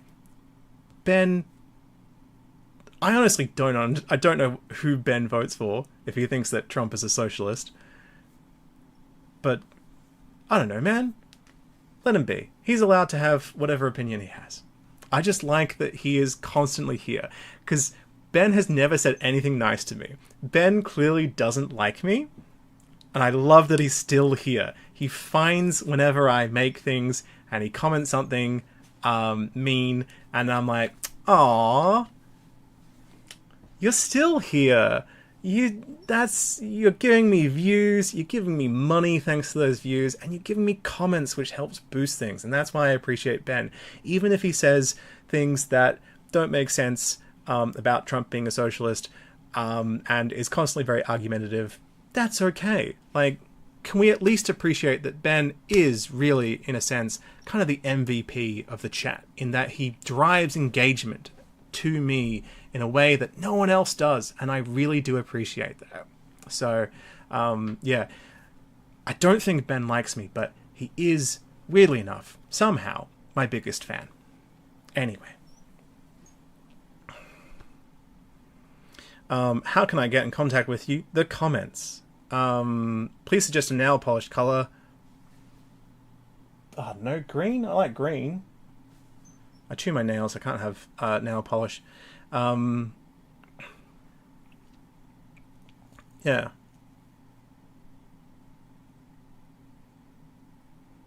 Okay, I love that everyone's now being nice to Ben. Ben is the glue that holds us all together. You know, where would we be without Ben? I don't know, divorced. Ben should run for PM. I don't know, man. Like, again, we don't directly vote for the Prime Minister, but if Ben wants to be in Parliament, I would love to see anyone run for Parliament, because I love people getting engaged and interested in politics. But I would be very interested to see what Ben runs on as a platform. Like, it was always good in any democratic society to have differing views, and Ben has some very different views to the rest of you, it seems. So I'm actually very interested. I think it would be very interesting if he ran for Parliament. I'd love to know what he would do, or what he would like to do. That doesn't necessarily mean that I would agree with it, or that I would disagree. I'm just very interested. Anyway. I feel like I'm getting a bit off topic. I'm not meant to deride anyone for their political views, and I feel like maybe I'm skirting that a little bit with Ben by pointing out a few of the things that he says don't make perfect sense. But look, you may have noticed that I'm not actually going after his complaints about certain tax things or whatever, because that's his personal view, and he's entitled to that. So it's not my job to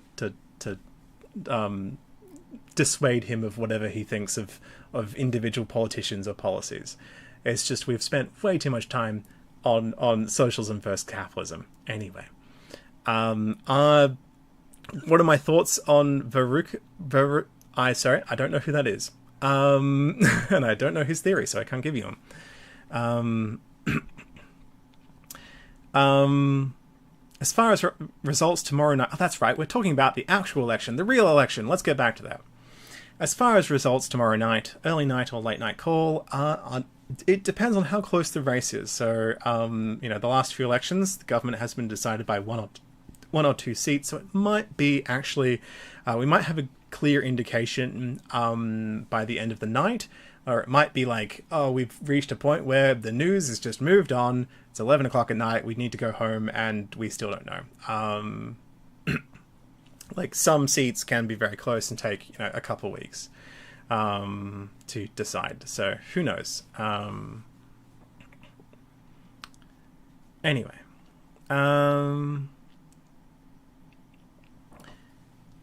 what do I recommend for trying to find out the policies of candidates? A combination of their websites and the news. So, like, when I did my summary, there was a lot of ideas that were being thrown around and discussed in the news, but weren't necessarily like on their list on their website.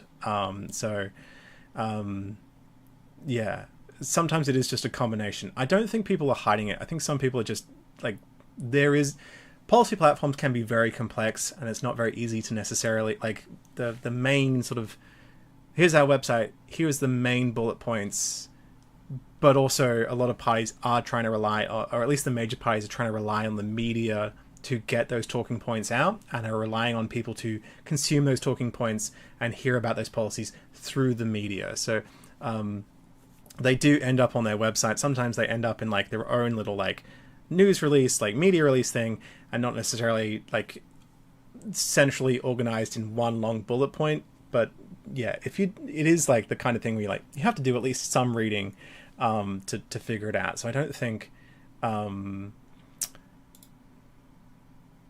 oops, sorry, let me just there was a real bad comment just a moment ago. Anyway, look, I should wrap up. I just realized that I haven't had dinner, and it's 7 o'clock. Oh my goodness. Oh, okay, now Ben's telling us some of his policies. Okay, fair enough. Yeah. Well. Hey, Ben, genuinely, have you ever run for Parliament? Have you? Anyway. No, I'm actually curious now. He seems to be very opinionated about things. I'm like, have you ever thought about getting involved in Parliament? I mean, anyone who's like not everyone. It's a very busy job. But I'm just actually genuinely kind of curious. Yeah. Someone asks, should we go to Sky News for a trusted source? Look, all media sources have their own sort of biases. Sky News is sort of, right-wing leaning, and so just keep that in mind. It's not like the things that they say, it's not like articles will necessarily like hide certain things, but they might frame them in a certain way. And I recommend that regardless of where you lean on the political sort of spectrum, to read multiple different sources when it comes to forming your opinion. So if Sky News is one of the things that you want to read, sure. If Sky News is the only thing you read, not a good idea. And that would be true of, I would say, anything else, right? Like if you read only The Guardian and nothing else, that is still, again, that's giving you just a narrow band in just a different part of the political spectrum. So, read I would at the very least recommend the ABC and other things, yeah. I don't know which social media, whatever platform Anthony Green has on it, like I think he has Facebook, I think he has Twitter. Go for, send him a message along anything,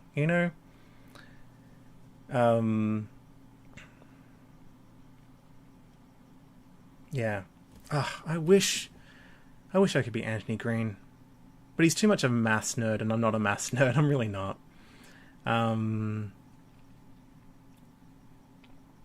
Yeah. Anyway.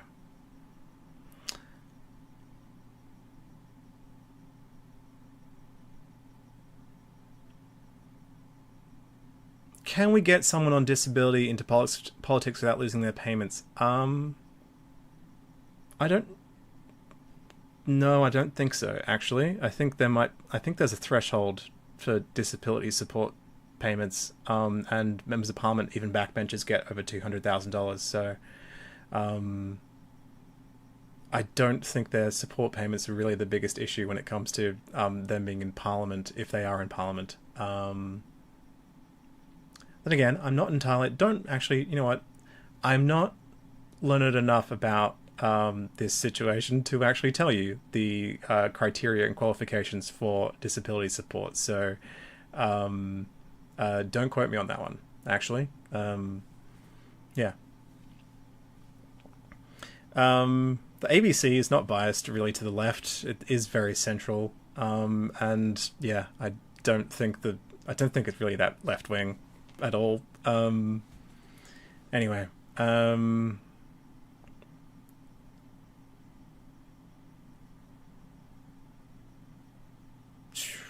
gosh, the chat's going off, but I don't know what ground news is. I'm so sorry. Well, okay.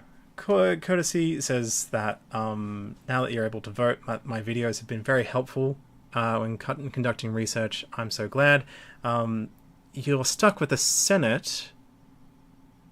How are you stuck on the Senate?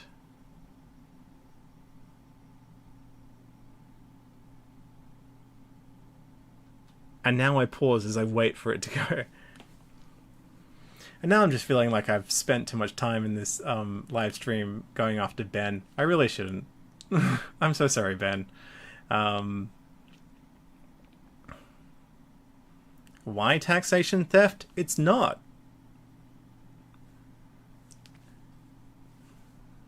We've had so many... The High Court has looked at this so many times. There's lots of people that say that it is theft because of the Magna Carta. It's not, because one, the Magna Carta doesn't say that it is, and two, the Magna Carta is a bit of legislation from 1299, at least the I mean, originally it was like from what, 1217, but that version was revoked in like 3 months and annulled, and no one ever paid attention to it or agreed to it. But we pretend that is like the foundation of it. And then there was like a few different reiterations, and the 1299 version is the one that was 1297 or whatever.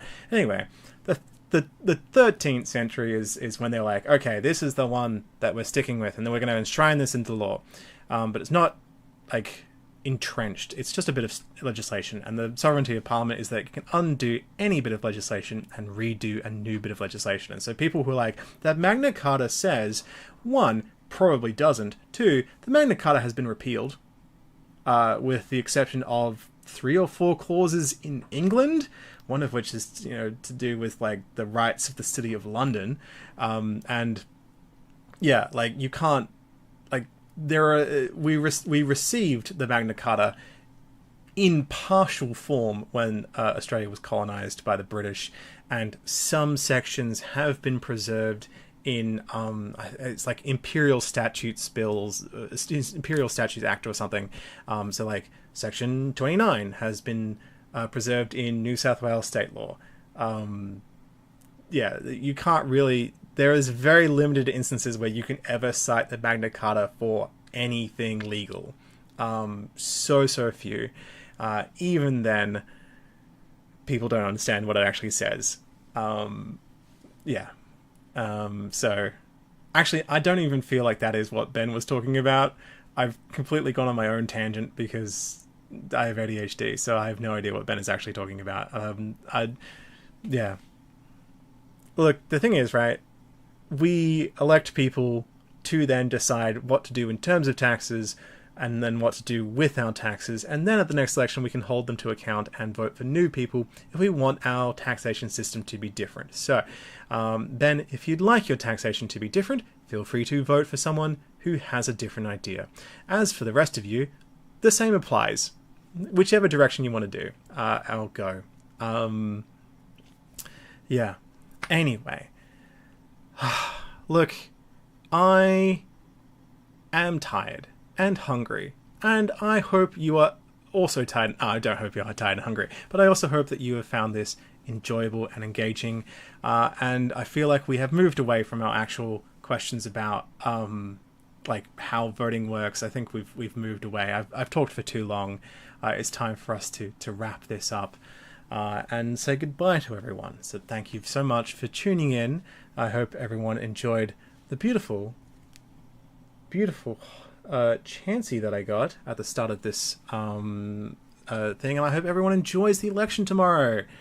Everyone, including Ben, who sorry for pointing out, sorry for singling you out previously, Ben, but I do actually hope you enjoy the election just like everyone else, and I hope you emphatically cast your vote for whoever you would like, in whatever political direction you so wish. I do genuinely believe that. I am actually the kind of person that's like, if you were to tell me that you weren't voting, that would annoy me more than if you said that you were voting for someone that I didn't like. So that goes for everyone. Yeah. Anyway, have a wonderful rest of your time, everyone. Yeah, and thank you to everyone for their comments and whatnot and support. And if you haven't already, like I released like over a dozen, or at least a dozen episodes in the past month, not all of which have got traction. Some of them have, a good amount of them. And some of them have got less than 1,000 views at this point. Neat. And I've also gotten a couple of new supporters on Patreon. Yay! So that's nice. Thank you so much to those who support me on Patreon. I appreciate that. I love money. Yeah. Neat. So, have a wonderful rest of your time, and enjoy tomorrow. Okay, so. My mouth. Sore jaw. You try talking for 2 hours nearly straight. Anyway. Don't write Ozpol explain for PM on your ballots. Please don't do that.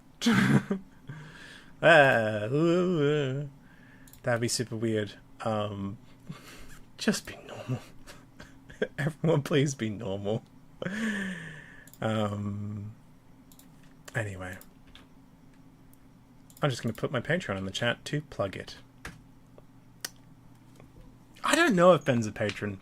I think we should stop singling out Ben. I feel like it seems like we're picking on him, but we're not. I do appreciate you, Ben.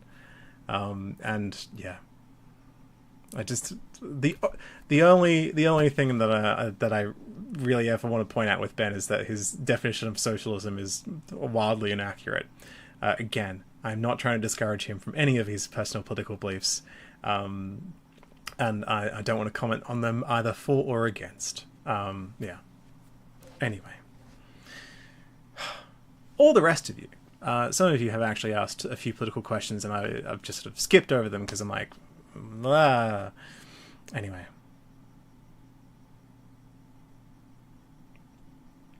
If you draw an extra box and put my name in it, is the vote still valid?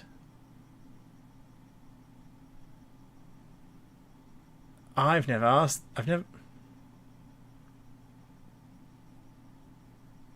That's such an interesting question. Don't do that. Don't.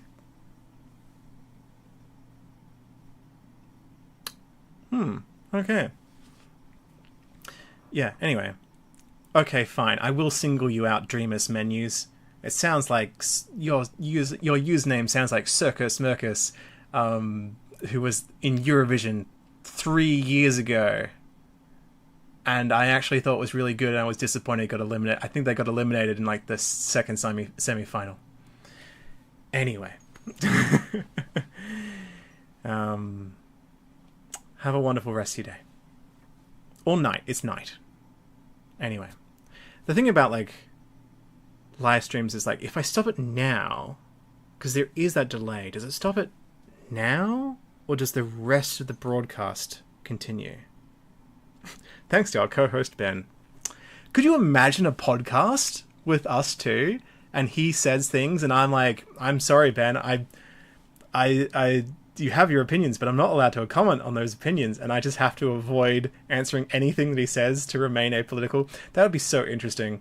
That would be so fun to the awkwardness of him saying his views and me being like, I can't engage with you on this, Ben.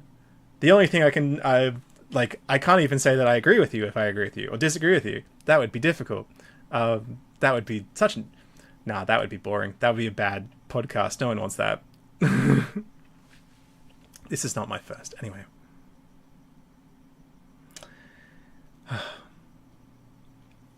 Anyway. It's the most classic neurodivergent thing ever to be like, goodbye for the 5th time. But I am saying goodbye.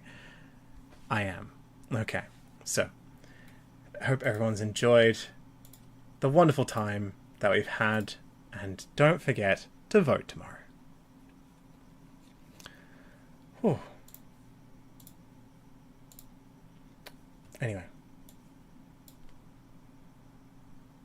Like the end of Beverly Hillbillies. Come back now, you hear? And they just like wave as the end credit music happens.